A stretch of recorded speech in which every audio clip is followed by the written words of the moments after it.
Bakit may mga marino natakot magnegosyo? Maraming marino ang may magandang kita, may ipon, may disiplina, may karanasan sa buhay, pero kapag negosyo na ang usapan, marami ang natatakot magsimula. Bakit? 1. Sanay sila sa siguradong sahod.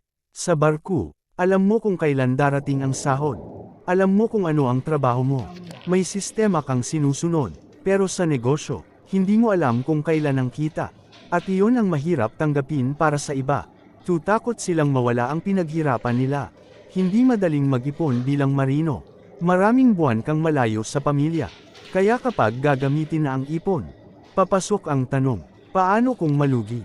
3. Hindi sila sanay sa paghahanap ng customer. Sa barko, may malinaw na trabaho at responsibilidad. Sa negosyo, ikaw ang maghahanap ng customer. Ikaw ang mag-iisip kung paano kikita.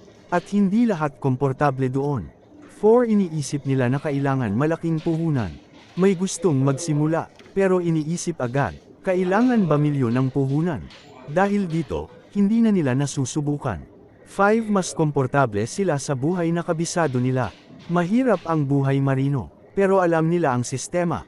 Ang negosyo naman, maraming hindi sigurado. At minsan, mas nakakatakot ang hindi alam kaysa sa mahirap na nakasanayan. Ang pagiging marino ay nagtuturo ng sipag, disiplina, at tiyaga. Pero ang pagnenegosyo ay ibang laban. Hindi lahat ng marino kailangang maging negosyante. Pero maraming pangarap ang hindi nagsisimula. Dahil nauuna ang takot kaysa aksyon. Sa tingin mo, ano ang pinakamalaking dahilan kung bakit maraming marino ang natatakot magnegosyo? Takot malugi, kulang sa kaalaman, o mas gusto ang siguradong sahod? Ibahagi ang pananaw mo. Kung gusto mo pa ng mga totoong usapan tungkol sa buhay, pera, at kinabukasan ng mga marino, follow at subscribe na para sa susunod na upload. Maraming salamat. Bakit may mga marino natakot magnegosyo? Maraming marino ang may magandang kita, may ipon, may disiplina, may karanasan sa buhay, pero kapag negosyo na ang usapan, marami ang natatakot magsimula. Bakit? 1. Sanay sila sa siguradong sahod.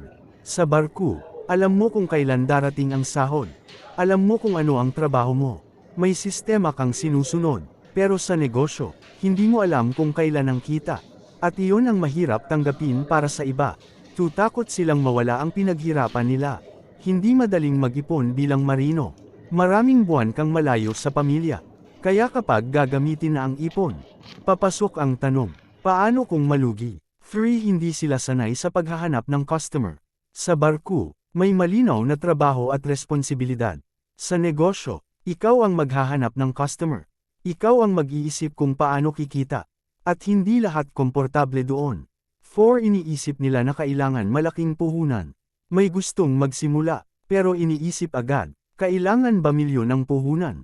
Dahil dito, hindi na nila nasusubukan. 5. Mas komportable sila sa buhay na kabisado nila. Mahirap ang buhay marino, pero alam nila ang sistema. Ang negosyo naman, maraming hindi sigurado, at minsan, mas nakakatakot ang hindi alam kaysa sa mahirap na nakasanayan.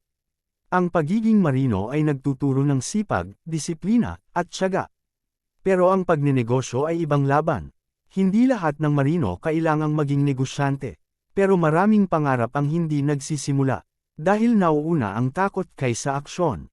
Sa tingin mo, ano ang pinakamalaking dahilan kung bakit maraming marino ang natatakot magnegosyo?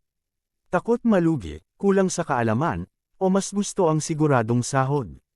Ibahagi ang pananaw mo. Kung gusto mo pa ng mga totoong usapan tungkol sa buhay, pera, at kinabukasan ng mga marino, follow at subscribe na para sa susunod na upload.